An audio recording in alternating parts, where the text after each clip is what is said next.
Good morning, good afternoon, good evening, whatever time of day you've chosen to join us here from the Batcave. Thank you so much. I'm your host, Adam Gerard, and with me as always are my partners in crime, the incomparable Terry O'Neill. Hey, hey. And the vigilante, Braden Ahern. Hello, Bat fans. And how are we this week, gentlemen? Are we good? Are we Bat-tastic? Are we labelled with Bat goodness? My bat label fell off me earlier on with my current emotion on it, so I'm good enough. But the important question, Yes. have you all got your valid driver's license? No. Well, you can't operate a vehicle. All right. As we mentioned last week, this week is our big Batman 1966, the movie retrospective. Oh. But before we get into that and all the things that made Terry's brain melt, let's talk this week on TV, shall we? Yeah. Just get that shit out of the way with, so we can get real balls deep on Batman. Well, let's start off with Gotham. That was the one that for me came first in the TV guide. Yeah, sure. You mean the wish list, the ones that I will pay attention to. That's what you mean by that. Sure. Yeah. Sure, that's what I mean. This week's Gotham was Spirit of the Goat. Was indeed the nice introduction of my man Dan Hedaya as the previous partner of Lieutenant Bullock, and you have me anytime you put Dan Hedaya in anything. I'm going to sit down and watch. So they're happy there. I can admit I really love this episode.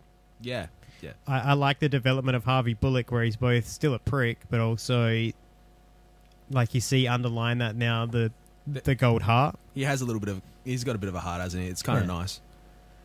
I like that. I like the fact as well that we get a redemption story, because it's going to be a long time before we get a Batman redemption story, a Jim Gordon redemption story. So the fact we got a bit of a Harvey Bullock redemption story, yeah, absolutely. It's a nice tone setter. Yeah, it humanises him a bit as well. Instead of, like, a lot of people have asked me about the character of Harvey, and I think it's just going to go away. It's like, well, no, he's going to be a chunky, like a very decent character for the season. Oh, definitely. I mean, he's basically Gordon's right-hand man.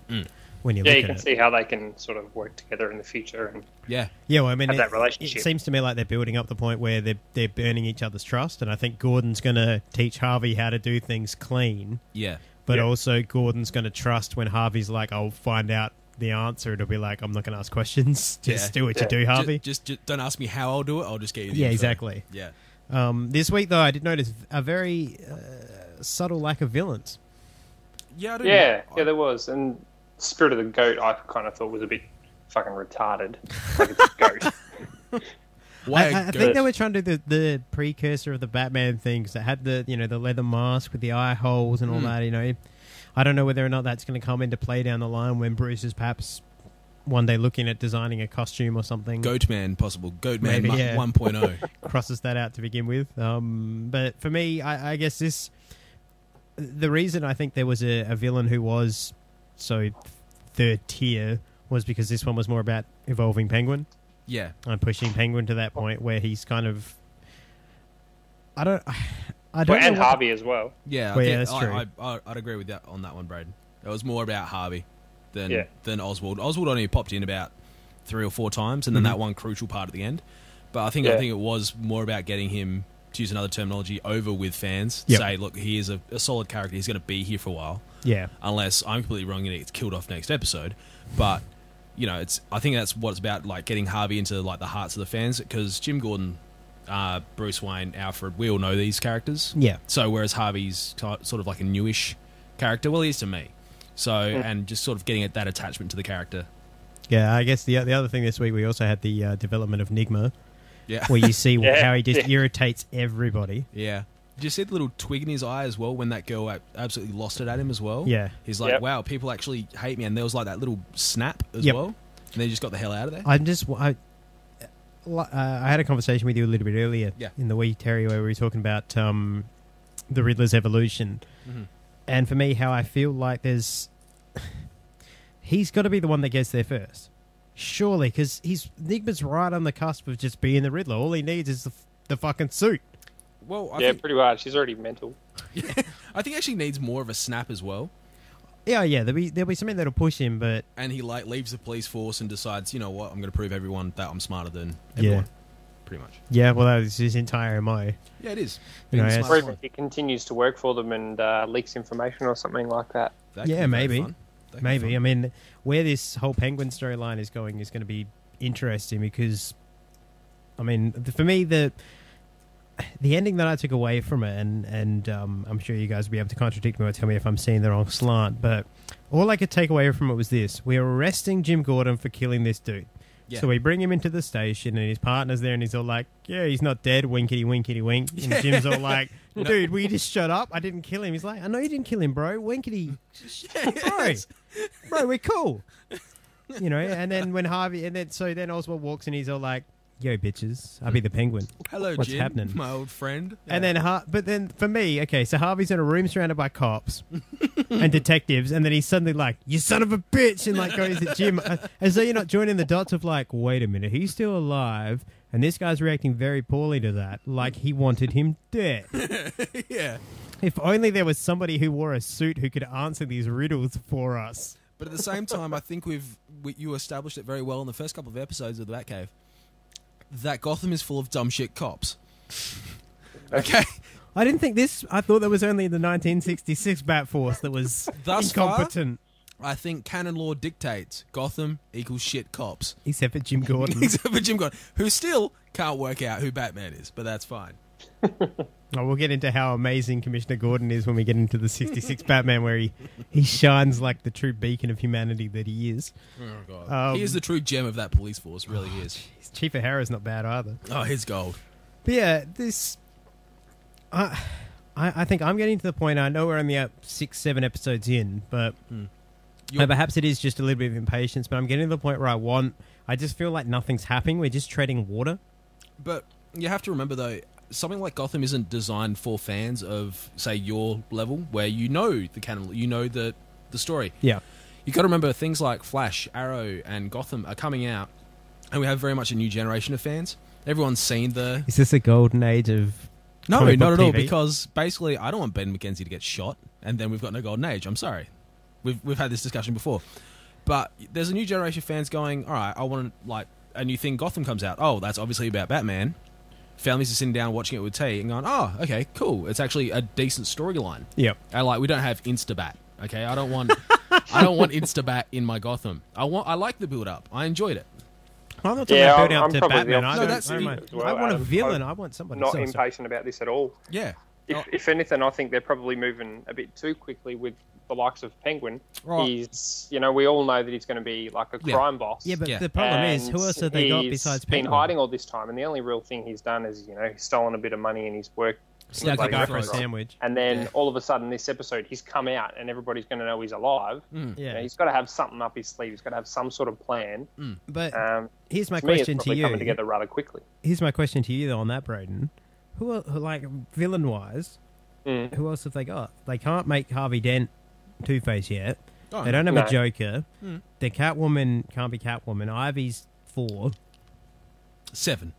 So who have they got? What other villain have they got they can actually do anything with? Well, that's aside from the Riddler, who fucking make you You're feeling a lot of nerd rage at the moment. That's fine, but the thing is, think of this as foreplay. Okay, you don't go 6 episodes in and go, bam, here's a massive villain. It isn't Flash. This isn't the Flash. That's true. This isn't the Arrow. Whereas Arrow, within the first 10 minutes, you got a massive hint that Deathstroke's in there. Yeah. Okay. So they've already given you Oswald Cobblepot. All right. So you've got to actually watch that evolution. There's got to be. It's about the driving forces behind those villains. There was a 30-minute special before the pilot aired that they sat down with the writers and actually filmed like, what do you want to show the people, like the audience. So they said, we want to actually show the stories of what made those villains villains, what made those heroes heroes. So it's going to take a while, and obviously I'm getting frustrated. I'd love to see the Penguin. I'd love to see all those villains that I've come to love. But I do also want that precursor. I want that story before I actually get a full-fledged villain.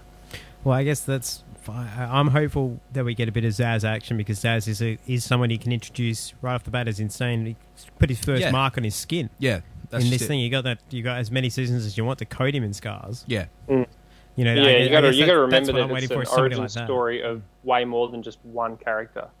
Oh yeah, I accept that, but I mean, they didn't. like Zaz is a good example. Zaz doesn't take much growth because he's just insane. Nuts. Yeah, because he's a son of a rich boy who got bored. Yeah, and that I guess I want a villain like that where they just can step into the show, emerged enough for you to be able to recognize them, not like the Riddler where you're like, oh, I can see where this is, because you know you've got to have something at the start to at least get it going where there's like, okay, there's.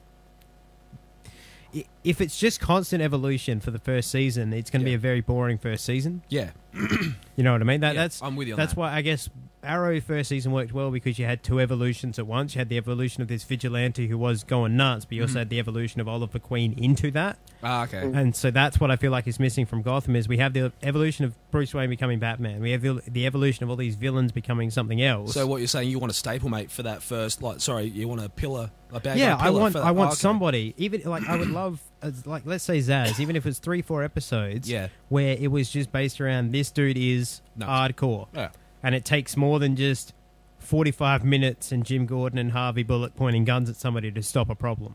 Yep. I want that sort of thing. That could really start from, say, this week's episode coming because, you know, Penguin's come out. He's, like I said, he's got something planned. It could start now. I hope so.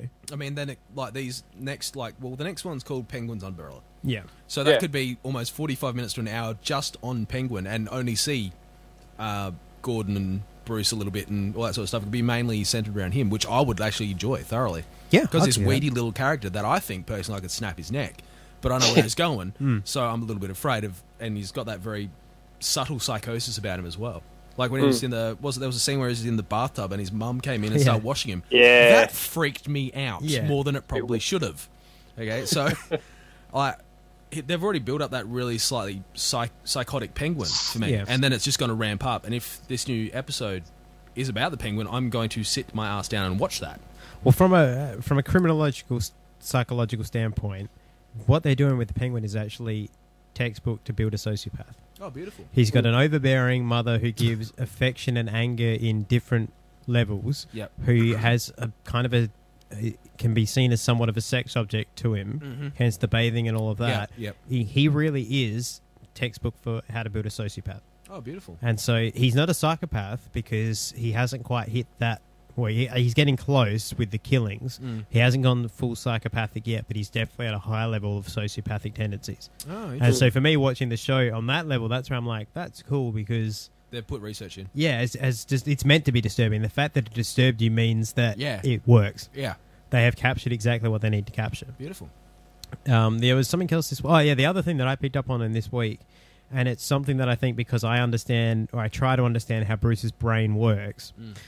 He made a comment that when they were talking about kidnapping the rich and the powerful. Oh yeah, and Alfred made that comment. Perhaps we should go away. You know, you are one of the one of the Gotham elite. Who have they got to take me away from? Yeah, he was like, I don't have anybody to take me from. And Alfred had that real sad look on his face. And for me, I was like, I didn't get the heart turn because I'm like, he's in Bruce's mind. Alfred has always been there. Yeah, will always be there. Yeah. So he's talking in the same way that. You say you have a relationship with somebody, you have your girlfriend, and you might say, I just feel so lonely, I feel like nobody knows I exist. You're not talking about that person, you're talking about everybody outside of the two of you. And I think that's how Bruce sees Alfred already, is Alfred will always be there. So he's just talking about who have they got to take me away from? It's just me and you.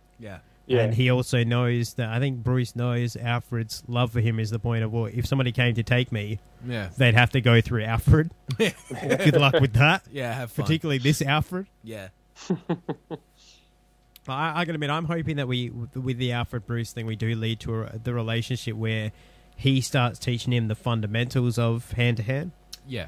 Because that would make a lot of sense with that Alfred being the one on like, this is how you throw a punch, Master Bruce. This is how you defend. This is how you that. And from that, Bruce then goes, okay, I need to go learn boxing and then... Yeah, and then eventually I need to go learn at the League of Shadows and I need to... Yeah. Whatever. Yeah, find them however they want him collect to find collect the powers of the Batman from all around the world. That's it. So yeah, the rings of justice, yeah. Collect the shards of the bat. Well, that was Gotham this week. I as I say, I like where it's going, but I'm ready for... I want there to be a bang moment, and I feel as much as I feel like we're leading towards one. That Penguin reveal to me isn't that big moment of just bang, here it is. So, all right, we'll move on to to Flash next. Sorry, Flash guest starring Felicity Smoke, Going Rogue, I believe it was, wasn't it? It was called Going Rogue, yes. And with the introduction of Prison Break Tattoo Man, whose name I don't know. Give me a minute. I don't care. Prison Break Tattoo Man as Captain Cold. And I really love the moment when Cisco called him Captain Cold and he had that smirk of like... I just named another villain. Yeah, that just the smirk on Captain Cold's face of that's a good name. Yeah. I like that. I really like that. Sneak peek as well, as I told you guys during the week in one of our chats, Heatwave will be played by the other Prison Break brother. Yeah, it's kind of interesting, isn't it? So it's kind of like a pair, really, because I haven't seen either of them work since Prison Break. Yeah, and I liked the I liked the comment that he made at the end of like, I knew we said we wouldn't work together since the prison. It was like since the prison job or something. Yeah. That's why I laughed so hard. Yeah, like you've gotten used to extremes or something like that. I'm like, no, I remember the latest series. Yeah, I can go. So yeah, that was good, and I like the fact that whatever Tattoo Man's name actually is, Tattoo Man did a really good job. I don't care. You roll your eyes and Google it like I care. Tattoo Man. Come on, Captain my Cold. podcast. Captain Cold did a really good job of being cold. Like his tone and everything He was so ice. emotionless. Yeah, he was very good at that. Yeah, I loved it. I actually kind of didn't like it until you sort of mentioned that was it sort of fits with the character. Yeah, I thought that too. I was like, Jesus, he's playing this deadpan, and then I was like, oh no, he's just meant to be cold as shit. Yeah. I got it at the point where he shot his henchman, where his henchman was like, I want to leave. He's like, bang. Okay. Okay, bye. I really liked this episode. Just in general. I liked Felicity being there. I liked the whole, they wrapped up the fact that there's nothing between Arrow and they're basically emptying Felicity out to end up with Roy. With Ray Palmer. Roy. Yeah. Fuck, they just need to name these stupid Marvel DC names where everybody has the same sound. Dear Detective Comics, I have a complaint. Dear publishers. Dear publishers, this is... How dare you? I don't know what to say about this episode apart from it was enjoyable. However, I will point out one thing that I was sitting there just shaking my head and laughing. Okay, Barry Allen. What is his job? He is a CSI. Okay. Yeah, crime scene investigator. Okay. Not a criminologist. Now we know... No, he's not. He's a crime scene. Now, we know that he was there initially as the Flash before anybody else got there. So he knows that they were all wearing gloves and masks and all of that. Yes. Now, apart from...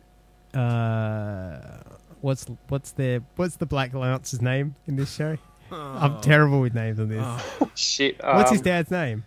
West, fucking Black West, I don't know. What? Black You're West? taling about the cop, yeah? Yeah, Black Lance. Last name's West. Yeah, hold on. I've forgotten. Good lord, you guys are horrible. Well, what's wrong with Black... Okay, so Black Cop knows that he's Flash. Right, they're the only two people that know that he's Flash. Now, this is... Call him Black Dad because he's got two dads. Okay, Black Dad. Black Dad knows that he's Flash.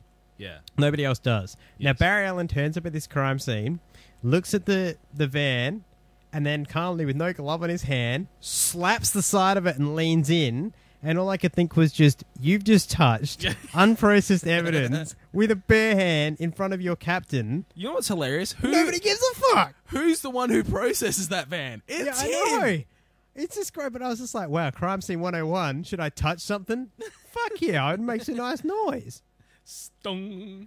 Yeah, don't just ridiculous. I know his real dad's name is Henry. That's all I can remember. Detective Joe West, played by Jesse L. Martin. Well, there you go, Joe West.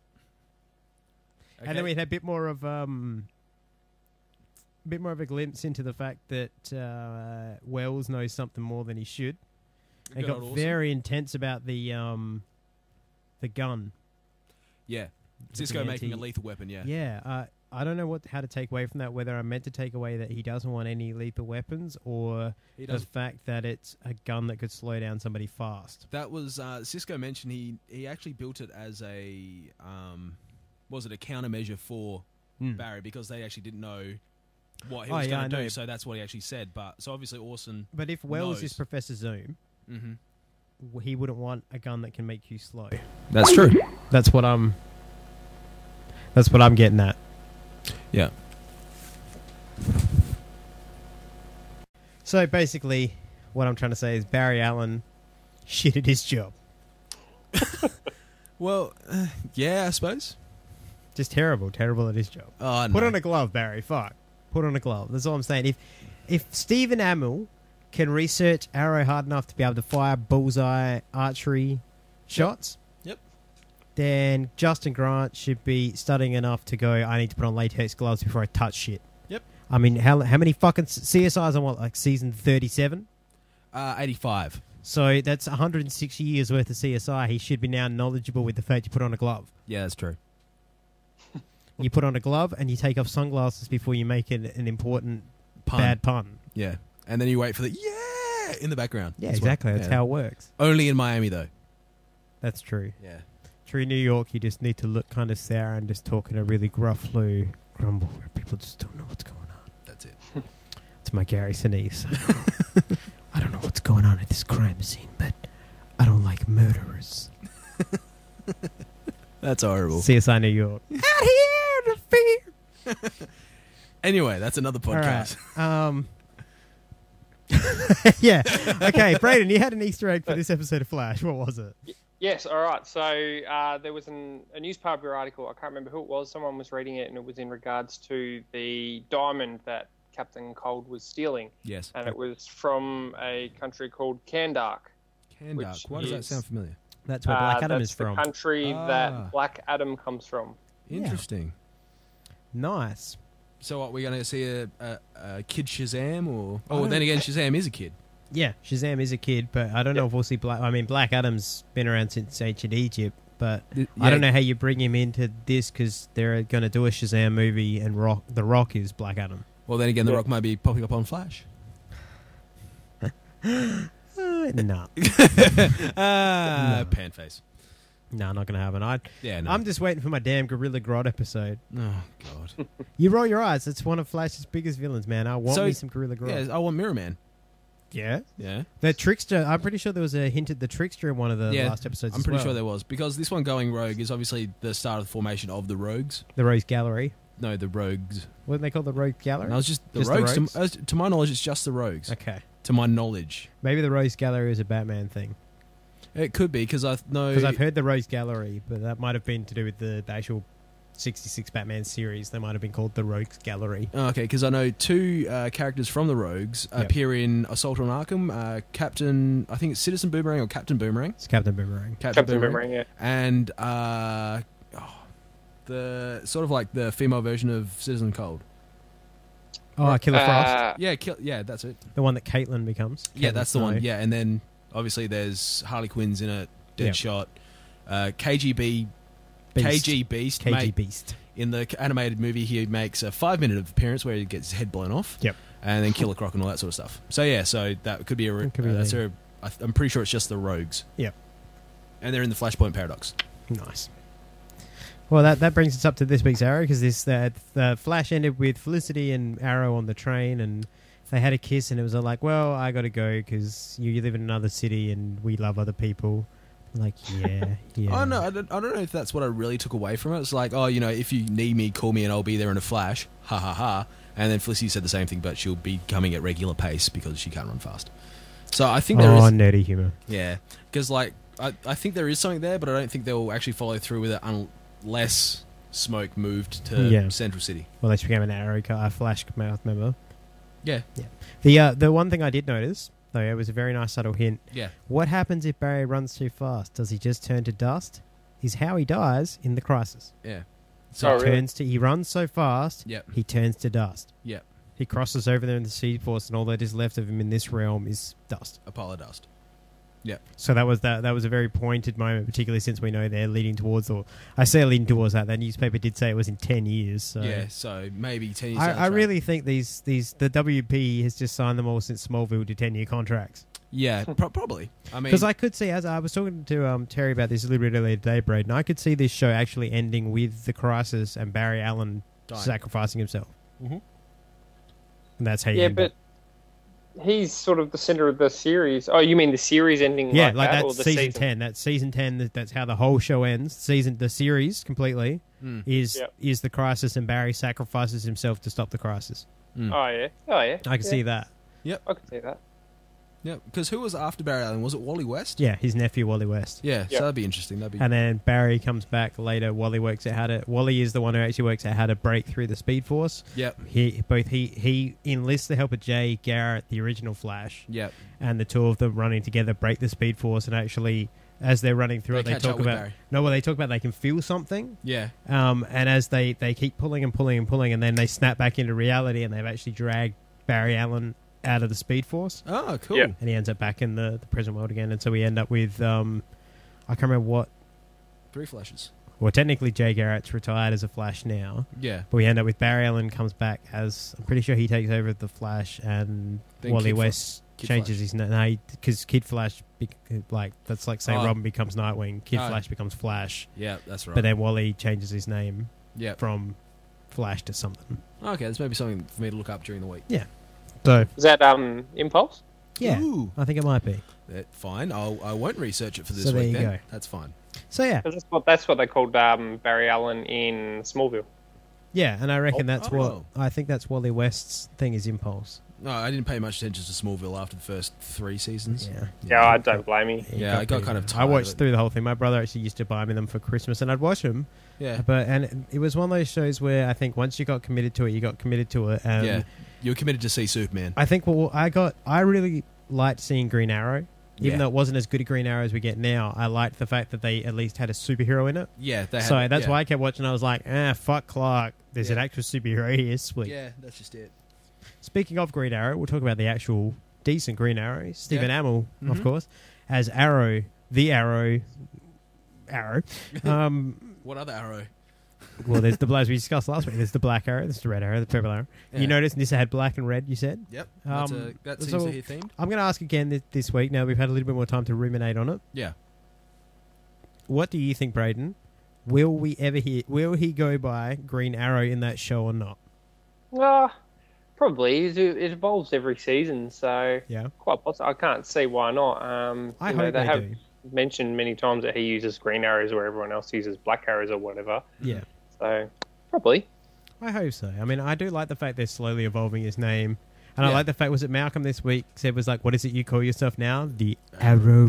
Yeah, Yeah. trying to give him a little shit. Yeah, and that nearer in the end, later in that episode, you actually find out Merlin is the magician. Yeah. Or that's what his name is. That's what his code name is within the Codename. League of Assassins. Yeah, so He's the there's that. magician. There's that villain. Well, I guess anti-hero let's for talk you. about what this episode had to do with. This episode was Titled The Magician. titled The Magician. It had to do with the fact that they're trying to track down Sarah's killer, and everybody but Oliver seems to initially believe that it is Malcolm Merlin once they find out that he's alive. Yep. Of course, we know that it isn't. He manages to convince Oliver that it isn't. Nissa, however, the daughter of Ra's al Ghul, wants nothing to do with that theory and ends up returning at the very end of the episode to her homeland, where we see a pool. And I was thinking, there's no way. And then once the road come out, I was like, wait, that is definitely a rejuvenation pool. Yeah. And then when the guy stepped out, I'm like, they're not going to show him to us. And then when they actually showed him, I was like, God damn, it's Ra's al Ghul. This is getting really good. Yeah. And Ra's was basically like, I'm not going to investigate some bitches. Yeah, he actually pretty much said she was never really one of she us. was never family. And Nissa But said, then well, that I'm also going, Daddy. makes She you was think- just your sex toy, basically. Yeah. Yeah. That also makes you think maybe it was someone from The the league who did kill her. Yeah. Yeah, maybe. Yeah, she was a distraction. I would love it if it was Ra's. Straight up Ra's. Because it would give Oliver a reason to be like, I'm going to fucking kill you. Yeah. But then, in saying that, didn't he send her back to Starling to look for Malcolm Merlin? Oh, yeah, that's Yeah. true. Yeah, good point. So probably not. Yeah, okay. So I wouldn't think it would be the league. Oh, and plus, the other thing as well is he probably just doesn't deem it worthy to investigate because it's He didn't care. Yeah, it's expendable. Yeah, loss. she was astray at So 20. that writes off the League of Assassins. Yeah. And we know Malcolm Merlin's in the clear. What we think. I'm clearing Malcolm Merlin. You're well, clearing? he also wasn't in the. He wasn't in the. That is true. Both of them were in Cordo Maltese. Yeah, in Cordo Maltese. Yeah. So the Thea and Malcolm are clean. Yeah. So the question still remains who did it and why. So who knows? I actually, off the top of my head, I can't actually think of anyone else who actually uses a bow and arrow. Nah, me neither. It'll be a twist of some description. Lance. The other thing I liked about this week's episode as well was the insistence that Ollie had over the last few weeks that Diggle was never going back into the field. He's got a kid now. He's got to think of himself. Just bring your gun along, though, in this fight with me, Dig. Yeah, we're going we're going for a walk to go fight Malcolm. Just come along. And everybody else is wearing masks. Not the who's got the kid in the family. Don't worry about a mask, Dig. Sorry, we're going. You're the only black man in Starling City. It won't be hard to find you. Oh well, it is dark. It was nighttime. Well, just keep the mouth closed. You'll be right. Oh, we're getting flagged for that one later on. iTunes won't be uploading this one. I'll tell you what. I'll turn it into a joke. I'll share a joke that I heard with you this week. It was a comedian called Steve Hughes, Australian comedian. Lives in London now. He's really not that funny. Not Dave Hughes. Oh, okay, cool. Steve Hughes. That's fine. Lives in London now, and he made a comment about why he left Australia. And his comment was this: "Yeah, I left Australia because Australia is built around two things: racism and sport. I was shit at both of them. I didn't know what to kick." So there you go, a little bit of a joke to break the racial tension. Well, 3 white guys on a podcast, there's racial tension. Especially since I've already just called somebody this. What's Black Lance's name? Yeah, it's fine. It's Jesse Martin. What was his name again? I've already forgotten the actual character's name. West. West, okay. So yeah, how can I forget that? It's just, wow, I wonder if Wally's in relation to... Did you just put that together? Yeah. No. Oh yeah, of course, because Wally is Iris's nephew. Yeah. That's right. There you go. It's not Batman. Leave me alone. Just take a minute. It's Batman expert. Never claimed to be a Flash expert. Anyway, back to Arrow. I thought this was a pretty good episode, but it also felt like a little bit of a filler episode. Yeah. Where it's like, we don't have Felicity this week, so we'll just... I mean, you're going to have filler episodes in Flash and Arrow because they're interlocked like that. Yeah. With the handful of characters. So but at least it also did the purpose of clearing Malcolm as well. It did something. It introduced Malcolm back to Starling. Yeah. Nis is obviously going to be around for a little while. I hate that character, but I'll deal with it. Maybe get it just needs to be Talia. It just seems wrong. I think Talia will be coming later. Yeah. Yeah. I think I can honestly she'll sleep with Oliver. I'm fairly certain that in the comics Nissa dies at one point. Yeah. Don't quote me 100% on that, but I have the feeling that I could see it going down. Nissa will die, and that's what. So she was Talia in the out. comics, was she? Yeah, Nissa was in the comics. I thought she was actually made for the series. No, Nissa was in the comics. No, I think Raz has got 2 or 3 or 4. He's got a handful. Yeah, he's got a few. He's 300 years old, so yeah, he's got a couple. He's got a few. Yeah. But yeah, I know that she's because Nissa is one of the League of Shadows or League of Assassins, but Talia is the leader. She's the next in line for the demon. Yeah. Yeah. She's the head of the. Isn't she called the head of the serpent or something? Something along those lines. But she's the head of the serpent, and he's the head of the demon. He is. Yeah. No, Raz is the demon. Okay, then she might be the head of the demon. She might be the head of the demon. Yeah. Yeah, because she was next in line. Yeah, she's once pretty much once Raz does die, she takes over, and then that's why Damien ends up in Gotham. Yeah. Because she realizes what she's going to become, but doesn't want Damien to become like her. Yeah. So she sends him to his father so he can be at least become a level. Have a bit of a moral to him, of a moral compass. Yeah. Doesn't really work until he ends up with Dick Grayson, who doesn't tolerate his shit. Yeah. If we do have listeners, go watch Son of Batman. It will actually give you a fair decent background to it. It's actually thoroughly enjoyable as well. I only just watched that first time this week. What'd you think of it? I did quite enjoy it. I know, right? How? Yeah, no, it was really, really good. So, I don't know, I guess it was different to see, I guess a Robin who was... Well, he's sort of, in a way, because he's had all this training already, and it's something, I guess, very different from the Robins he's had to train before, because he's had to teach them sort of the martial arts and everything else, but he's also sort of... He taught them discipline. Because he's always been taught that it's all right to kill, so... Yeah, that's it. So with this one, bring him back from that, and when being... Like you're saying, he climbed fucking mountains from the age of 4 and shit like that. This kid's always been like that. Yeah. So how do you change someone who has always believed that it's okay to kill? Yeah. Yeah, exactly. Yeah, that's it. So this one he had to sort of teach humanity to, where the other, was it 3? Jason Todd to a certain... Jason Todd, well, he taught Dick composure. Dick Grayson learnt composure and, I guess, restraint. Mm-hmm. Jason Todd learnt control because Jason Todd was a hothead. Mm-hmm. What was the blonde one? Carrie. Carrie learnt she was a power. Ranger. Yeah, Ranger, sorry. Ranger. Carrie learnt power. Mm-hmm. Tim Drake learnt self-belief or whatever, confidence. Yep. that's what that to me is what he taught the Robins. Yeah, they've each had different one, and Damian Wayne was taught restraint. Restraint, masses amounts of restraint. So yeah. But Damian Wayne did bring in one of my favourite Batman quotes, which is the "Are you dense? Are you retarded? I'm the goddamn Batman." Is that actually in the Son of Batman? It's in. I don't think it's in one of the comics. I can't remember which comic. It's one of the comics, but they're in the Batmobile, and he's just mouthing off to his dad, and he's like, "Why do I have to do what? Why do I have to do what you tell me to?" And he's like, "Are you dense? Are you retarded? Because I'm the goddamn Batman." So there's actually, this is a complete sideline. I want to find the comic. There's a comic where Bruce Wayne is thought to be dead or is missing, and I think it's Dick Grayson takes over the mantle of Batman and Battle for the Cowl, and who is it? Drake, who's a Red Robin. Yep.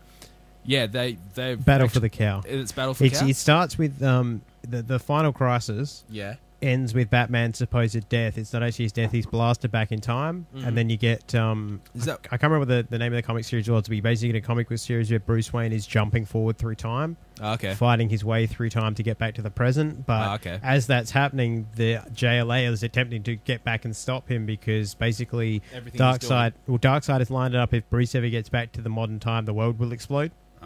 So it's kind of a race against time against that. While that's going on in Gotham City, because Bruce is gone, there's what's called the Battle for the Cowl, where Dick takes up the mantle, and all the rest of them show up. Like Jason Todd shows up, Red Robin shows up. They all show up ready to kind of take over. Yeah, fight out, and the fight for the cowl breaks out, and basically the one who's left standing is the one who should be left standing. Yeah.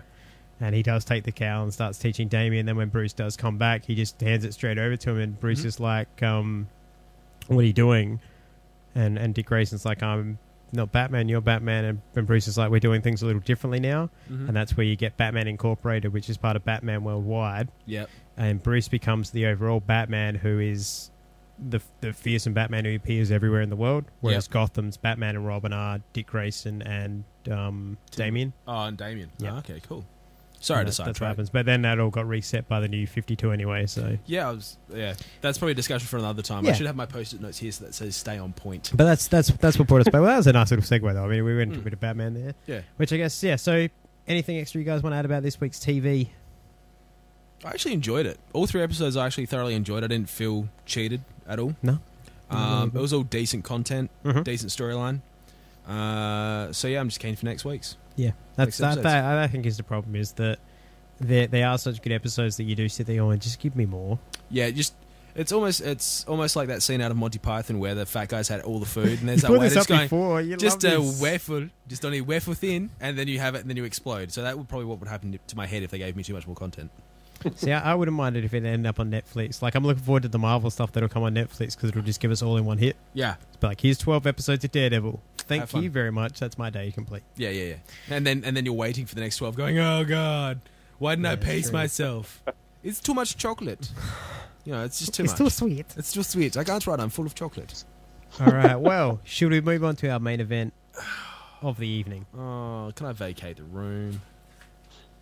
There's a level of there's part of me that just doesn't want to do this, but I sat through it twice, so I suppose I have to. Yep. All right, just let me get some things organised here. Here we go. Okay. Batman, the 1966 movie. It's almost like it should have its own intro. Everyone, flee for your lives! Emergency. Batman speaking. Warning all of you to brace yourselves for big news.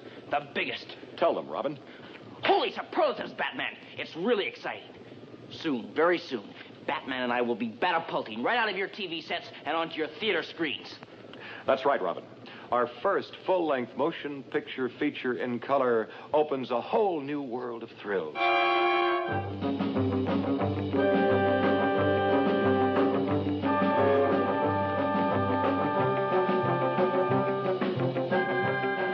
The big screen gives us more space on land, sea, and in the air to challenge the most cataclysmic collection of super criminals ever. Their minimum objective must be the entire world. A sub-intro, almost. Or maybe I'll edit one in later. Please do. Maybe I won't. No. That'll be an Easter egg for the I'm going to leave this part in the podcast, so it'll be an Easter egg for you listeners at home as to whether or not I edited one in.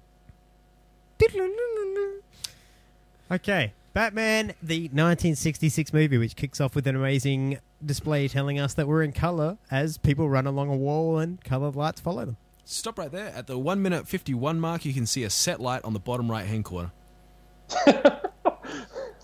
I'm not even kidding. Wow, okay. I was a little disappointed at the production value already. Look, we'll save our sledging for I can actually feel the hate. I just let it overwhelm you. Hate leads to fear, fear leads to anger. Fear leads to Adam West. Adam West leads to Burt Ward. Burt Ward leads to Commissioner Gordon. Commissioner Gordon leads to Chief Commissioner O'Hara. Gordon, and they don't lead anywhere because they're incompetent. All right, so we start with the fact that the movie starts with Batman and Robin being given the tip that Commodore Schmidlap is in danger aboard his yacht. So what do? Being the dynamic duo they are, they race into action by driving their car to the Batcopter, where a couple of blokes are like, yeah, we fueled this shit up for you. We've wheeled it Is out that to the cool? pad. There's just 6 of us. We just do this for you, Batman. Don't ask any questions of who you are or nothing. Yeah. It's all good, thanks. And then they fly off and 4 cops look up and go, oh, isn't it good that there's somebody out there who can solve a crime? Because we're fucking. We're just standing here together. 4 of us standing here together. Saluting a helicopter is going past. Goes over a man and a woman. I'm sure. Well, it sure makes you feel. It sure makes a fella feel good knowing those who are out there doing their jobs. As I said to you earlier, Terry, doing their fucking job. Don't get paid for this shit. Put themselves in danger. Yeah, do your job. Do your job, Batman, you fucking prick. Lazy bastard. Well, it counts as volunteer work within the police force. So they go to Centrelink every week and just write down like 38 hours of volunteer work. But you have to give Centrelink your real name. No, right? it just says Batman and Robin. Batman. What's your name, Bat? They would allow Man. it. They would allow it. Yeah, they would. It's Gotham City. They better. It's Gotham City. We've seen their police force. Their government probably isn't too far behind that.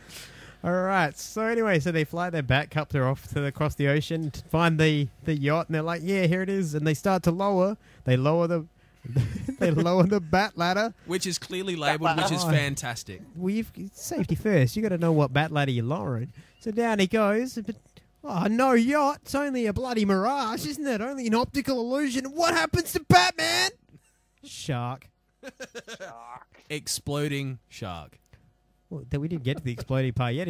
First off, it clutches onto his leg, and he's got to punch it, and he's doing his best to stay calm. And finally, yells up to Robin that he needs the bat repellent spray. You mean the shark repellent bat spray? Sorry, the shark repellent bat spray that he takes out of the cabinet. That also has manta ray, barracuda, manta, barracuda, whale, and whale. Yeah, whale, killer whale. Yeah. So he said. But yeah, and then so he throws him down the bat spray just in time to spray it on the nose of the shark, which lands in the water and explodes. Sorry, I should have yelled out spoiler alert on that one. And I think the most amazing part is that Batman's batsuit in this doesn't even need to be made out of Kevlar. It's just some grey shitty material. Spandex. Shark-proof, mate. Spandex. Shark-proof. Yeah. It's bat pecs. That's what it is. Bat pecs. Bat pecs. Speaking of bat pecs, no, I'll get to my gripes later. Bat boobs.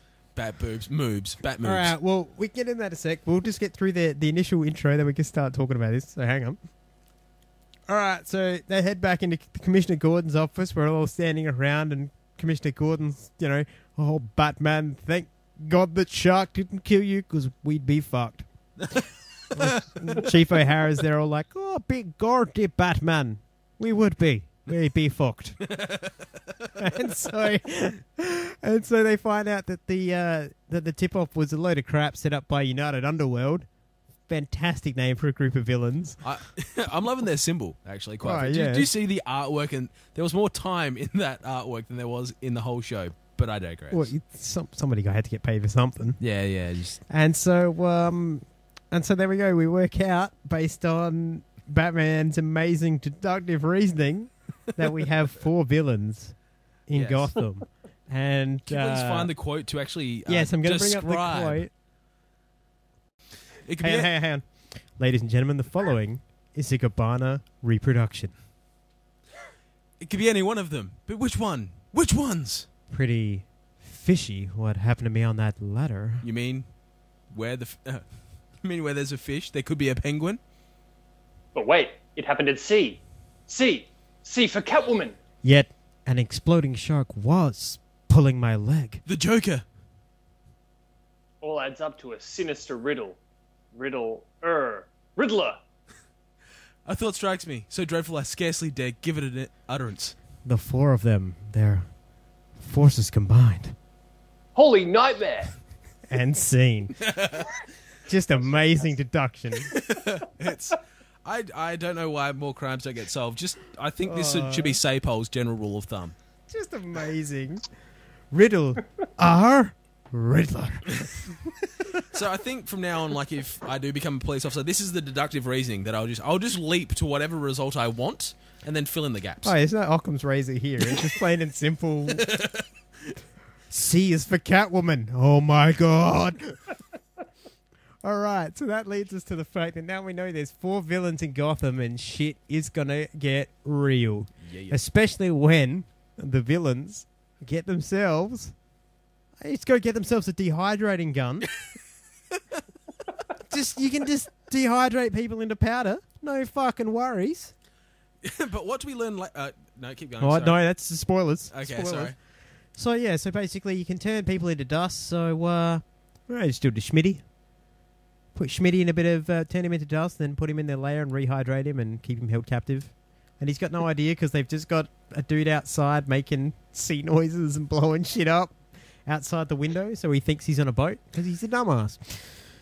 So he's got like one flipper on in a little paddle. Yeah, he does. Yeah, he's made horn with like that noise. Yeah, blowing into a tube. So it's so stupid. So then we end up inside the submarine the penguin-shaped submarine that's been piloted by our villains, and Batman and Robin head off to the docks where the Bat boat is conveniently parked, and there's a nice parking space reserved for the Batmobile. I must say that is a beautiful looking boat though. The Bat boat? Yeah, it's a beautiful looking boat. Nice, I like how it starts off with an engine, but if you have a look close enough, it's got an Evinrude 800 at the back of it, just hanging there. It's like, well done, boys. Well nice. Done. And then they go off and they get to where they think it's going to be, but no, now it's a bloody buoy. It magnetizes them with their damn utility belts. And so now they're stuck on that while the submarine comes out, and our villains decide that they're going to do the ultimate thing. They don't even want to know who Batman and Robin are. They're just going to blow them up. At a tense moment, they're stuck there. Missiles are being fired. And then next moment, we're in the Bat boat as they're booting back, and Batman tells us... You missed a part. You missed a part. You missed the dolphins. That's what I was about to say. They're in the boat. They're in the Bat boat, blistering back, and Batman makes the comment, if it wasn't for those noble porpoises sacrificing themselves and diving in front of the missiles. Yeah. Because even dolphins know you got to help the Batman. So then we end up with the fact that now Batman and Robin are still alive. So now they come up with a plan to kidnap Bruce Wayne. And how do they do that? Catwoman takes off her costume and just gets all sexy and Russian and still talks marvelously perfect. And Batman's all just like, you talk so strangely. Why is that? Let me take you to dinner. And then so they go off, but Batman's all like, it could be a trap, Robin. I need you to monitor me from the Batmobile. And Robin's all like, I don't have a valid driver's license. And Batman's like, very good point, chum. Alfred will drive you. Don't worry, it'll be fine. And Alfred straps up the best disguise I've ever seen, a hat and a mask with his glasses over the top. Best disguise ever. Just cruising around the Batmobile. Yeah, cruising around the Batman. Who could Batman be? He's only got a white mustache, like rocking out underneath the suit. Nobody can join the dots. But Robin didn't have his driver's license. So he didn't exactly. He didn't have a valid driver's license. But I think it shows a nice thing where, oh boy, taking a mate for a drive at the speed limit. Because if you watch the driving scene, the background is actually going at the speed limit, whereas normally with Batman, it's sped up about 5 times. So I think it's fantastic. The teacher's lessons, really. I will say that it has taught Adriana and I something. If one of us goes out in the car without the other one, instead of asking, "Do you have your wallet, your keys?" we're always asking, "Do you have your valid driver's license?" So that has stuck. And then so they go to look in, and it gets a little bit intimate, and they don't want to check in, and Alfred's all like, "Well, we don't want to eavesdrop, Master Dick. But perhaps it would be..." But then he turns into a dirty old perv anyway when he's all like, "But perhaps it would be prudent to turn it back on. If you could just close your eyes and stroke this for me." But then, and then Commissioner Gordon, the other part as well, Commissioner Gordon phones the fucking Batmobile, and Alfred answers it again, and he still can't join the dots. So the British bloke answers this thing very properly. There's only one British person in all of Gotham, and he works for the millionaire. Wait a minute. No, that can't be him. Wait a minute. Alfred is Batman. So anyway, then they kidnap Batman. They kidnap, I should say, Bruce Wayne, but he escapes himself, gets himself out of trouble, so that he can get back but not before he delivers the line of the night, which is, "You vile villains.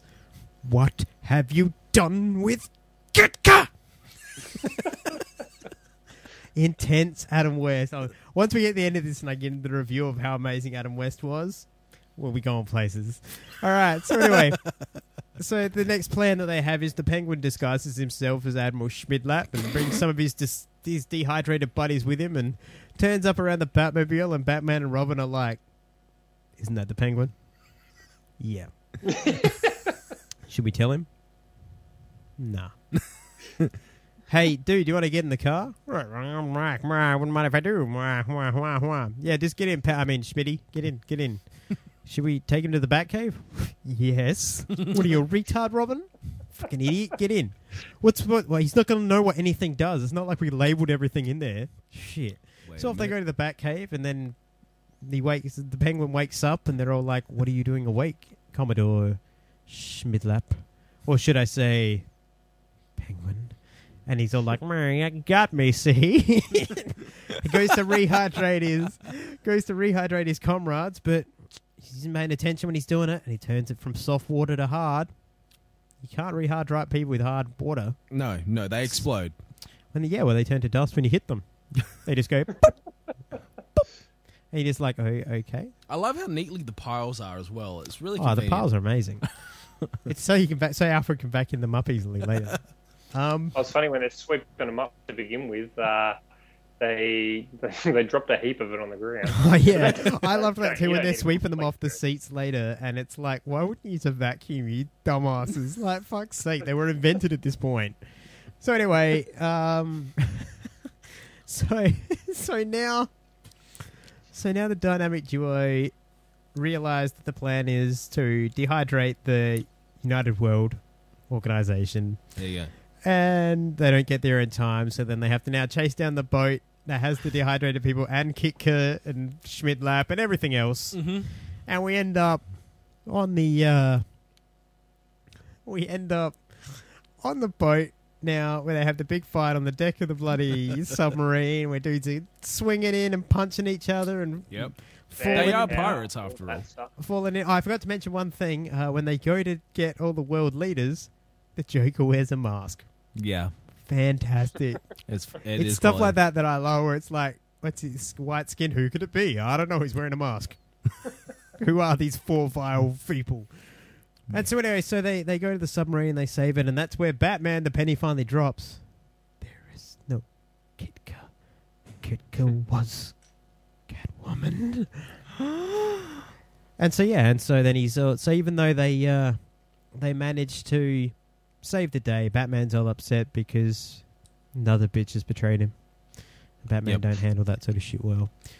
And so then they go to get all the powdered people, and they're like, "Yeah, high five, Robin, we did it." And Admiral Schmidlap's all like, I got to knock stuff over because I'm old and cranky, blah, blah, blah, and knocks everything over and sneezes. And then they're all like, "What did you do, Schmitty? You're killing us, Schmitty, you're killing us." So they take it all back, and they go to the Batcave with the bat molecular separator. separate them out. And this is the point where I'd like to add, did everybody else notice that the Asian guy's pile of dust was yellow and half the size of everyone else's? Yeah. No lie. Some of the best Africans? Remember, yeah? Black? And bigger. Nice. Yeah. Nice. And so, yeah, so then they put them all, they separate it out as best they can and take them and put them all in beakers, in tubes that are held up by metal props on their seats and rehydrate them. And they'll come back to life talking different voices. Nobody has a problem with the fact they now have a metal pole shoved firmly up their backside. They're all just like, listen, what I go to here? And then Batman's all like, well, maybe it'll be better this way. We've done a justice to mankind. Yep. Now let's leave subtly through the window with our bat ropes. Come on, old chum. We don't need glory. I'm Batman. And off he goes. And that's Batman the movie, 1966. Now, summarized in 20 minutes. Now, let's get into talking about this and possibly even have more quotes. Who knows where the conversation gets us there. I'm going to hand the floor straight over to Terry to vent out his batstrations. All right. There's not a lot of batstrations with this film so much as disappointment. I'm not angry, I'm just disappointed. I think you mean batter-pointed. I'm batter-pointed. All right. It's just the sheer fact that I watched this twice, all right? I dedicated, almost 4 hours of my life to watching this. I watched it as a fan. I watched it as a non-fan. I hated it as a non-fan. And the only saving point about this for me as a fan was the fact it was camp like a comic book, and the villains. The villains saved it for me. Adam West and Burt Ward. I almost said Burt Reynolds. That would have been a very different Robin. It's a very different Robin. They didn't do anything for me, but it was the villains for me. Yeah. Even Police Chief O'Hara, I enjoyed because I knew he was meant to be a dickhead. It was memories from me being a 10-year-old kid watching the TV series. DVD, I'm incompetent. But it was the villains that saved it.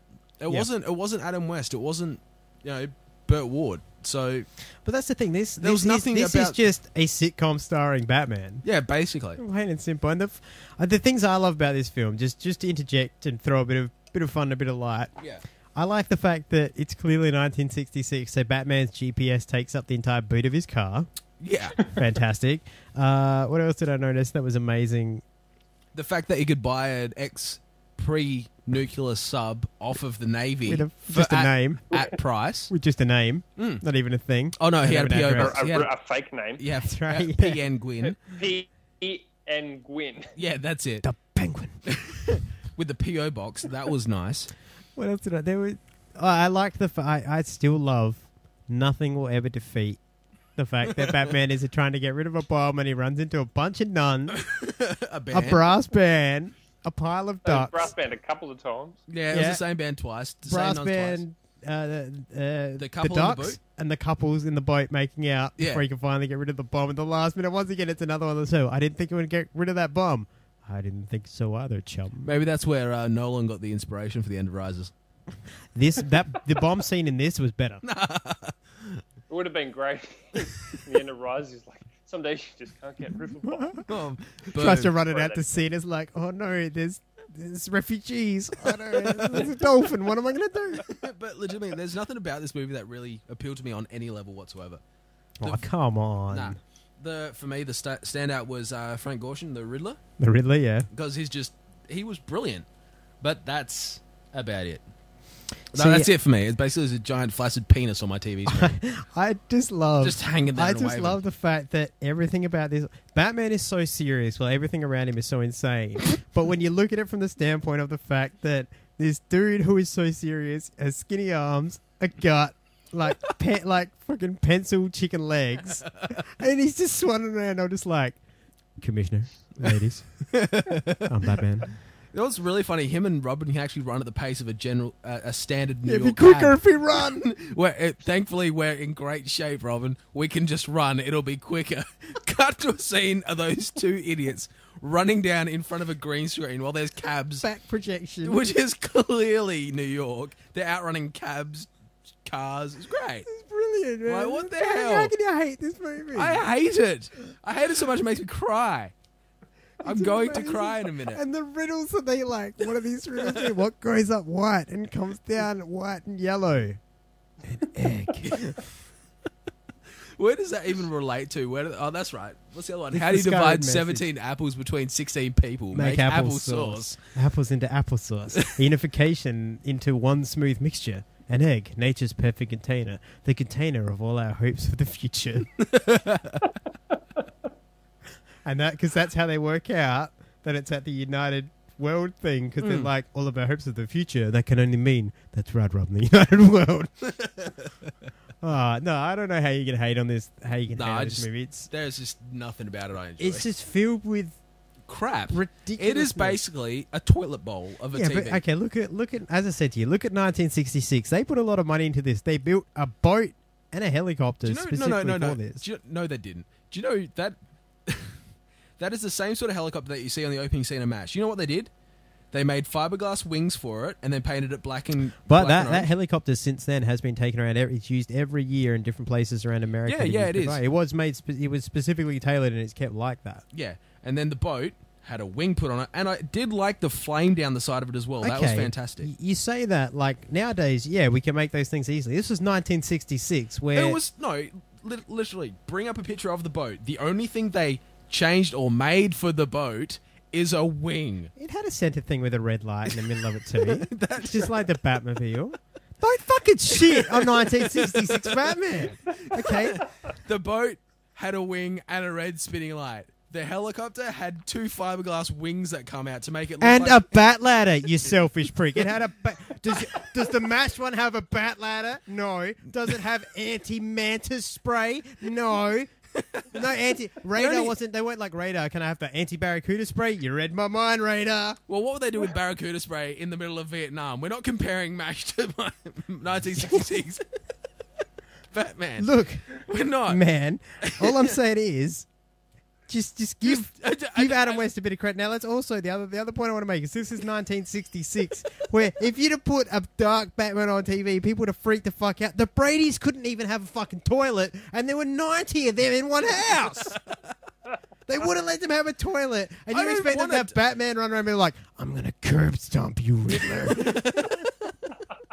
No, I don't want that. I'd like Batman to actually look like the comic books. The comic books... Go and look at 1960. He looked exactly like that. He was just an out-of-shape dude who just wandered around like, I'm just a millionaire who's chilling and beating up crime on the weekends. Yeah, sure. Nowadays, he's all like, I've trained myself. Back then, it was just, what do? I'm rich, so my parents died and I kill people.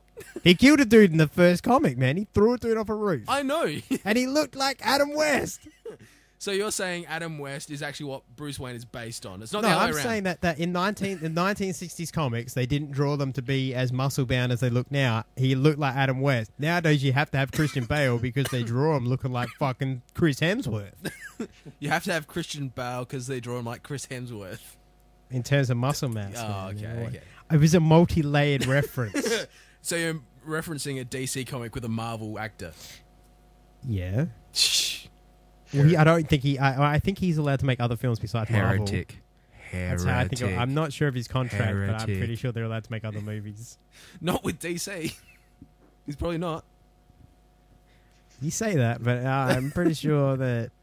Yeah. If they then again, they did. Chris Evans did Johnny Flame, and then went to Captain He was still America. Marvel, though. Is that no? That is still Marvel, isn't it? It's just a Fox owned.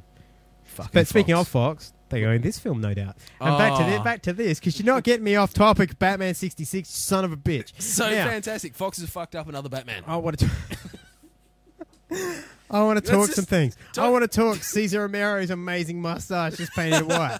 I want to talk the shittiest accent for Catwoman. I want to talk the fact that Burgess Meredith was so in the zone as the Penguin it was not funny. And I want to talk the fact that Frank Gorshin was having an acid trip while doing this movie. Did you notice something though? I will bring up the cover or the promo poster for Batman the 1966 movie. There are two separate promo posters, but go ahead. What color is the Batman's outfit? That's what I was going to say. You're looking at one that's red? Yeah. It's an international poster that was done. If I'm right, it was actually done where they didn't have the correct ink, so it turned out red. The actual poster for the cinema Batman and Robin was them against a brick wall. So this actually went to cinema? Yeah. Did it make money? Yeah. That's sad. Yeah, this fell, if I'm not mistaken, this fell between season 1 and 2. So right at the peak of Batman's big popularity. So, hold on. At the peak of Batman's popularity, it lasted another season. 2 seasons. No, you said they between made season 1 and 2. Yeah, they made it between 1 and 2. Then they had season 2 and season 3. They have season 3? Yeah. Oh, there's 3 seasons. Okay. Season 1 is just Batman and Robin. Season 1 and 2 is mostly Batman and Robin, and then Batgirl gets introduced in season 3 is 3 of them. Ah. Well, you wasted a lot of time. Grew up watching this shit, man. I loved it. And I'm going to give Braden a piece of trivia because I know you already know this. Braden, Yeah. to prepare for this even more, I went back and I watched I've watched quite a few since then, but I watched the pilot and the second episode of the original Batman series. Yes. Would you like to know part of what the amazing story of this was? I've seen it, but I don't remember it. So yeah. Oh go. man, Batman. I'm just going to skip to the end of part 2. Batman has this woman who ends up. She's on the bad guy side, but she ends up in the Batcave and she gets all scared, so she climbs up the nuclear reactor that powers the Batmobile and the Batcave. Because it's just an open top port with steam pouring out of it. Cause Yeah, it's all good. That's fine. So the bat suit's lined. His ghoulies are protected by the bat thermal underwear. Anyway, she climbs up the top and he does the most amazingly shithouse arm on wires thing ever, where he throws this batarang and it's the slack ass rope and he just somehow glides up faster than the rope can take him. And he goes up and he's like, "Take my hand." Extra, who I can't remember the name of. Extra, who I'll fuck in my trailer after. And she's all like, "I can't reach." And he's like, "Just reach out and take it." And she reaches out and falls to her death. And Batman delivers the greatest, most anti-Batman line I've ever heard anyone utter. You ready for Batman's final line of the episode? Go on. "That poor deluded woman.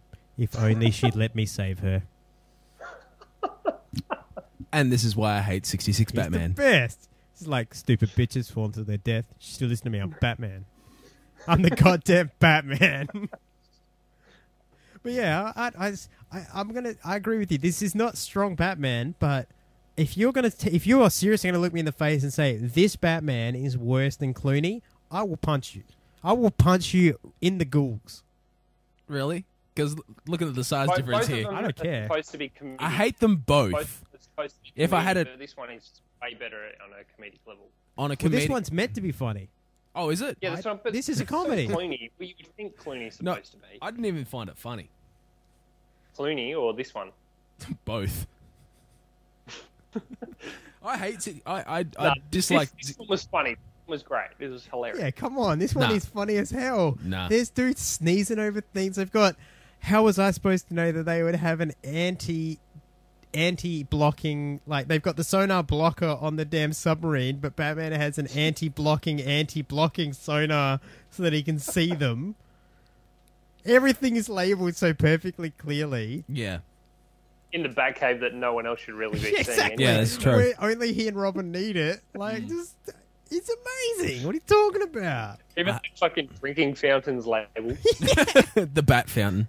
And they've got parking spaces specifically for the Batmobile. He's got a 1966 GPS, which is just a dot that moves on paper somehow. I don't even know how that works. I like how the whole map of Gotham is contained to probably about a size of an A3 sheet of paper as well. And That's all he needs. Yeah, but the roads are 2 inches thick. All he needs is Batman. God, it's Adam West. It's not Batman. It's Batman. Hey, for the longest time... It's Hugh you wanna know Hefner in something? drag. That the Batmans that you love so much now... Yeah. Right, that shit didn't exist for 23 years. Exactly. This was Batman. Yeah, I'm very well aware. I am older than you. Yeah, right? Yeah? No. Oh, that's right. That's right. You're old. That's horrible. I just look very young, and I maintain. I soak myself in a Lazarus pit once a month to rejuvenate my skin. No, I mean I was watching the '66 Batman when I was a child, but now I'm a man, so I don't enjoy. Here's the thing. I'll admit to something, and maybe it's just because I've been a Batman fan for such an extended period of time. Yeah. In comparison, but. Yeah. I grew up loving this Batman as a kid. Like I said, I had the mask that cut into my eyeballs until I bled. I loved this Batman. And then real Batman happened. And I'm like, okay. You had the Tim Burton Batman and all that. And I really hated this Batman because I was just like, it's not Batman. Until I got to a couple of years ago, I sat down to watch it again and I laughed my tits off when I realized that this is just how can we make Batman into a kid's show, but still make it so adults can watch it? And they did that by making it so it's very comic booky and campy and kiddie. Yeah. But he is just so fucking... He's Batman in the fact that Batman is always serious and the law matters and all this sort of shit. And he's just so like, no, Robin, you can't drink. You're under 18. No, Robin, you can't drive the Batmobile. You don't have a valid license. Hold on. Do we have the quote in regards to the drinking? The drinking, yes. I think we need to visit that. I will find the quote for you now, but... That's the thing, I just don't... There is nothing about the 66 Batman I like. There is nothing about it. Like I said, the villains saved it for me. I think, though, that's the whole point of the damn villains in general, is that... You mean they're meant to be brilliant and Batman's meant to suck? Well, no, it comes down to Batman, as I said, Batman is only as good as his villains. Isn't he? And then Batman should be brilliant. But no, he was, you son of a bitch! It's horrible. He is brilliant! This is basically just turned into like an hour and a half of me trolling you now. You realise this? I've been plotting this all day. The seeds of doubt. Here you go. Just read your damn quote from Robin. Hang on. Ladies and gentlemen, this is a Cabana reproduction. Gosh, drinking sure is a filthy thing, isn't it? I'd rather be dead than not be able to trust my own eyes. Uh-huh. See, it's that sort of brilliant script that makes me want to vomit. You suck, because there's some amazing shit in this. There's some amazing shit in this. You're hurting my brain. I can't even just bring out how angry I am, because it'll hurt my just. You just. Brandon, you want to take over for a little while? Braden, you too. Okay, I want fantastic movie. I can't. I would like to ask you a question, Braden. Yep. You've watched it with your kids, yeah? I have, yes. Okay. Give me the youth's opinion. Do they agree with Terry, or are they with me where Batman is amazing no matter what? I'd laugh so hard if they said, I love Nolan. Batman is amazing no matter what to them. Absolutely. Yeah. Okay. Like, they can't, I guess, appreciate the comedic value of the nature of how they... The rubber shark. Because they're not at the age where they can understand that. But it's Batman and they love it. And, you know, he got bit by a shark and then he beat it. Yeah, man. I brought this up to Terry earlier, but I'm like, Batman has now trumped Fonzie because Fonzie jumped a shark. Batman beat the fuck out of one. Yeah, but at the same time... Yeah, no, that's a fair point. That's a fair point. Hey, he didn't need to go A at the end. He just went, pull me up, chum. There's vile villains to fight. Amazing. You vile fiends. What have you done with Kitka?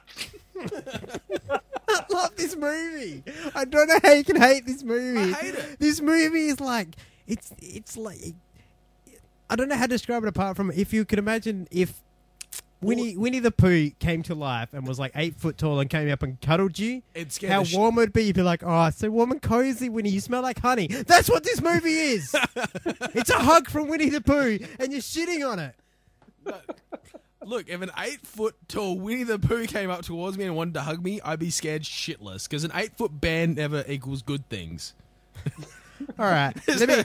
Moving away from my bear analogy for a moment. Because that failed. I'm going to throw something at you here. If I had to torture somebody, I wouldn't put this movie on because they'd be sitting there giggling and being like, look at this dude's pants. If I put on fucking ice this guy, time to freeze. I wouldn't put that movie in front of anyone in general. That means sales. And it sounds to me like you're you are putting this on the same level as that. And it breaks my brain. It's not on the same level. It's on the same level, but a different category. Seriously, 66 Batman is over here. Far, far away. And then you got Clooney's Batman here. In the section where I'm going to punt it in the balls as hard as I possibly can till it vomits. Well, I don't like that, because the implication there is that Clooney Batman is closer to me than 66 Batman. And of the two, I want to party with Adam West. Yeah, that's fine. He's sauntering in, he's all like, ladies, I'm going to dance a little bit. The Bat-Tusi and everything has its place for Family Guy. Okay? Adam West belongs in Family Guy now. Yeah, now. Yeah, You're still, 66 Batman and 66 Adam West can go away. You say that this dude got pussy thrown at him like it was going out of fashion. That doesn't happen if you're a dorky not. But Burt Ward, as much as he likes to say he got ass, did not. Nobody was lining up to bang Robin. But I'm guaranteed people like, keep the cowl on at him. He's like, you know I will, citizen. It's probably a good thing he kept the cowl on, if you know what I mean. But God, I don't understand how you're going to hate this Batman. He's just so lovable and Batman. He's not. There is nothing about him that I loved. Nothing. This is just unbelievable. You feel really betrayed by this, don't you? This to put this in perspective for you, this is like you coming to me and being like, I sat down and watched John Cena matches and all of them were great. And I loved them. That's what you're basically saying to me. By saying you hate this Batman, you're embracing John Cena. So to put this in other terms, hang on, what's something I can put this in Batman terms? You are embracing Azrael as Batman. Azrael as Batman? Yep, you're embracing the Nightfall Batman who is shit. No, I'm not. Over this Batman is great. This is an excellent in 1966. You know what's going to really break your head? When you're asking me who my favourite Robin is. Chris O'Donnell. Is it Chris O'Donnell? Oh, fine. Hey, Terry. hey, Terry. I think... Who's your favourite Robin, Terry? Not Dick Grayson. He was the worst. That's right. He's Nightwing and Batman now, anyway, so it doesn't count. You're just trying to troll me. I know you're trying to troll me, and it's like, look, I'll agree with you on this. I don't like Burt Ward's Robin. Burt Ward is the weak point. Why are you trying to sway me? I don't like this I'm not Batman. trying to sway you. I'm trying to understand. No, you are. You're this. going, no, because Terry, why don't you? Because you are the only person I've met who does not like Adam West Batman. I just don't like Adam West Batman. It's just there's nothing that appeals about me. I don't associate him with Batman at all. I never did as a kid. It's like, who's this idiot dressed as Batman? There is a yellow sticker on the front of his costume. Can I just point out what you just said?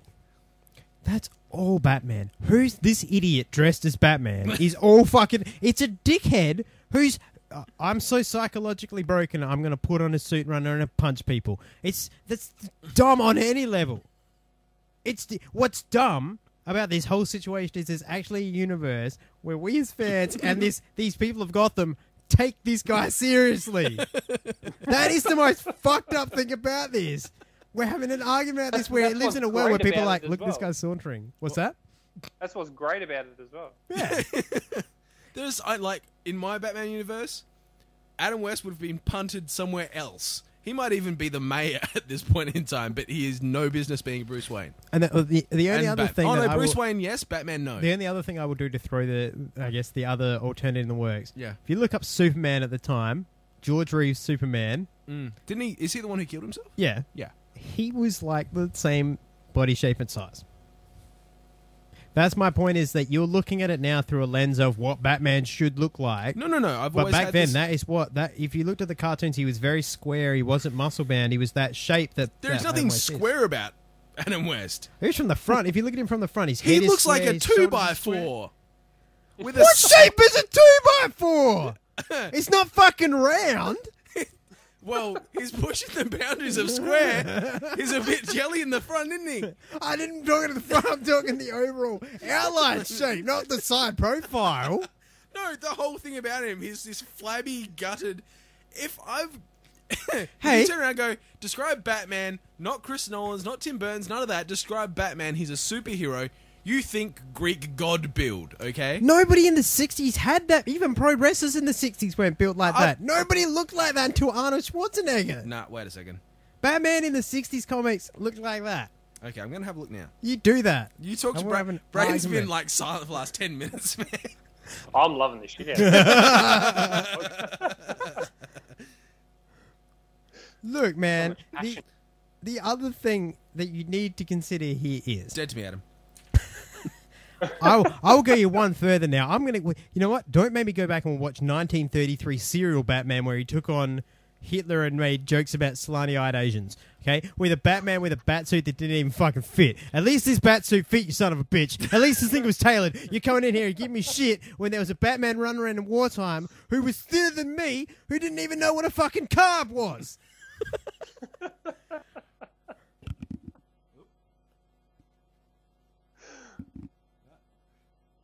Has he walked out? No, he's Googling. I'm Googling. He's Googling to prove his point that I'm wrong. Pop art. I don't want to see pop art. Just more pop art. More pop art. See, and I guess the thing you got to look at is particularly go back and look at the stuff that was being, even the cartoons that were on at that time, they were drawn in that sort of a not very well defined muscular stage because they didn't have the time to spend on them. So they look like human beings. And here's the other point I'll make. Okay. You're making a lot of points. Yeah, because I'm fucking right. Because I'm fucking Batman. Okay. You want to throw somebody off the set. Who's Batman?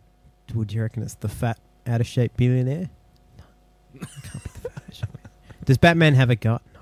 It's padding in the back. That's the other thing. How do you know he's got a gut? How do you know the batsuit isn't reinforced and padded? You don't know. It looks like it's just a thin layer of skin, but it's clearly not. It can stop a shark, which means it's clearly some sort of mega Kevlar weave. Maybe it's just ultra padded around the gut to make sure he doesn't get punched there. What about that? Now on to you now, Terry. Well, I've got a picture of 1966 Batman punching out Abe Lincoln. I mean, I've got that here. And what does he look like? Fat and stupid. Adam Westish. I rest my case, Your Honor, and I won. I won again. My podcast, I win. Oh, evidently, listeners, Adam has had his balls replaced by a set of ovaries. It's fine with me. You know what those ovaries are? They're labelled very clearly. Bad ovaries. Look, we're going to end up arguing around this one for hours, I'm sure. So we'll try to wrap this up a little bit. But I can't see how you can hate this Batman. I love this Batman. Me saying I love this Batman would be tantamount me saying I loved 1995 Superman from Lois and Clark more than I liked Henry Cavill. I would agree with that. You're an idiot. Fuck off. Hang on, let me get this straight. A Superman who's all like, hi Lois, I've got a bit of charisma and I really like and I want to protect my city, or I'm emo, I'm a racist. I will take Dean Cain over that any day. That's right, Dean Cain. That's one thing. Dean Cain and Terry Hatcher. I know me some Lois and Clark. I enjoyed me some Lois and Clark, let me tell you. And the one thing I remember about that show as well was that the Lex Luthor in that show couldn't say Superman. He always said Superman. Oh, really? I will get you, Superman. It was brilliant. It's the shit back then. These are the things that I retain from these shows. Oh, God. Or the fact that in the old Flash series, which, as we discussed, does the current Henry Allen as the Flash back then, Mark Hamill was the trickster. Really? Yep. Oh, really? And he basically played the human version of the Joker. Nice. Awesome? If you go back and watch, it was pretty good. If you go back, I got the DVD set, which actually has the last two movies, but they're online, I'm sure. There were actually two feature-length, well, I'd say they were double episodes, but they were turned into movies for the Flash series, and both of them starred the trickster. Interesting. Yeah. Well, there you go. I think that wraps up our arguments about 66 Batman on this one. Now, do we continue down the trail and just go to 1989 and to Terry's favourite Batman, the Michael Keaton era? Or do we sidetrack onto something else? What would you gentlemen like to do? Oh, well, might as well keep going through, I reckon. Yeah? Yeah. All right, well, the next stop then is 1989, where we get dark and gritty in Gotham City and where Harvey Dent's skin colour changes for the first time into Billy D. Williams. Or as I'm going to call him, is he Lando? It is Lando. Can you make sure you've got these sort of things prepared before you get... I don't need to prepare. I have you two. You're meant to be my back. I'm just supposed to come in here and disperse knowledge and make Billy jokes. D. Williams. Yeah, Billy D. Yeah. And Billy D. Was Lando, wasn't he? Yeah. Yeah. Yeah. And Carl Weathers was in Rocky and Billy D. was in Star Wars. Yeah. Yeah, see, I know my See, black I'm just men. saying yeah now. My black people. No, you don't. Welcome to Ebonics with Adam. But yeah, we get a good bit black of Billy people, D. you didn't know Black West. You know Black West. Black West. That's Adam's West. Fucking evil doppelganger. This is Black West. He can speak language normally. He's all muscled up. I'm Black West. Oh, so much editing to do, so little time. Coming up, it's going to be the Tim Burton Batman, where we take a walk on the wild side and get a little bit dark, and we meet Knox. Yeah, so... I'm probably going to have more negative things to say about these films going forward, I think. Really? Yeah. Well, so there's no Batman since 66 Batman that you enjoy? Well, no, I'm not saying that. I'm just talking the next few we're going to do. I may have some things to say. Okay, so out of the Batmans made since 66... Dark Knight. That's your favourite? Dark Knight followed by Batman Begins. Cool. Would be my top 2. Yep. The 4 we're about to go through, they're good, but I have a lot of issues with them. As much as you say that Adam West isn't Batman, to me, we're not... Val Kilmer gets the closest, but Michael Keaton's Batman is not Batman. We'll get into why when we watch the film. Yeah, okay. But yeah, for me, Michael Keaton's Batman is not Batman. Okay.